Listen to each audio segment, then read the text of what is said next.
Season has begun, and filers might be noticing a smaller refund check. The average refund is more than 8% smaller than just last year. And that's not the only change this tax season. Joining us now is Robert Baltzell, he of RLB Financial in Oxnard, to share what we need to know about our refund this year.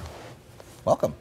Thank you for having me. Yeah, thank you. So if we haven't already filed, the deadline, April 15th. Yes.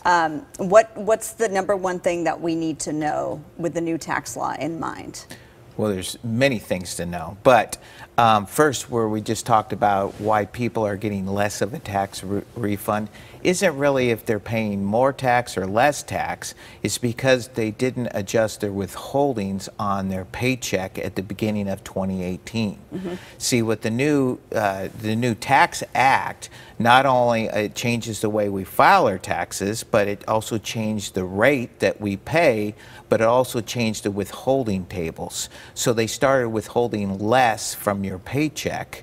So I believe it was to get you to start spending more money and get the economy rolling. A lot of people count on that, right? Tax return, they look at it as like almost like a windfall that they're going to get, but really, it was a loan and that you're giving to the government, and the government's now giving you more throughout the year. So essentially, you're not really paying more in taxes. Exactly, and it was designed that hopefully you didn't owe any money, you didn't get any money back at the end of the year, and that's really the ultimate goal. If you want to talk to a financial planner like us, is look, you don't want to give the government an interest-free loan. Keep the money. Keep the money. Sure. I mean, get some and put it to use for you in retirement, that type of stuff. So for those people out there who didn't change their withholdings, what should the withholdings be?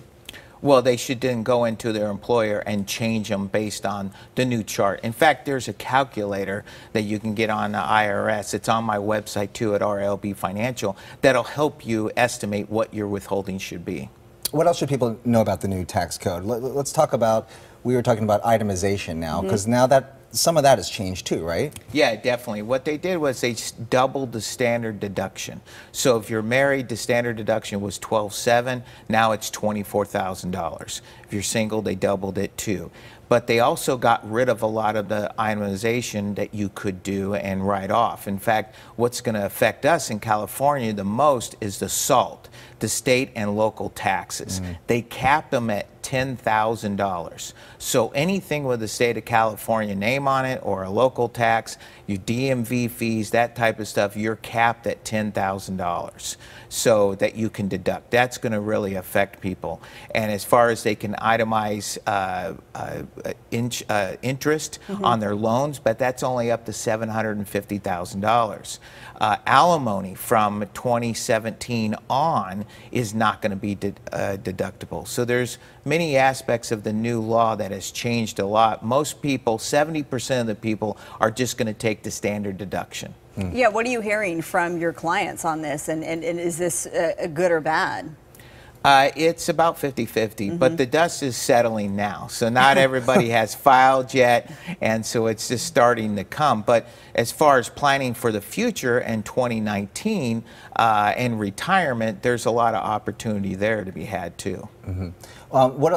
So just in general, what should people be doing throughout the year? You're saying people are going to get more money through the year. How should they be investing their money then? You talked a little bit about 401ks and that sort of thing. People should make sure they're maximizing on those things. Yeah, definitely. On 2018, there's nothing you can do to change that. But 2019 and on, you can. You can contribute to a 401k or your IRA. You're putting that money in there and paying no tax on it. It's direct off to your income, you're paying no tax. But keep in mind, when you draw that money out in retirement, you're going to be taxed at those tax rates, not the tax rates of today. So it's a great tool, and hopefully you're in a lower tax bracket when you go to retire. But don't forget about the Roth IRA. You pay the tax now, but it grows tax-free till retirement. Even when you pull out that money in retirement, it's tax-free. My favorite F word. All right. I have a different favorite F word. Thank you so much, Robert Baltzell. Thank you. Yes. Thank you for being here. Tax deadline, April 15th. Yeah, and your website is? RLBfinancial.com. RLBfinancial.com.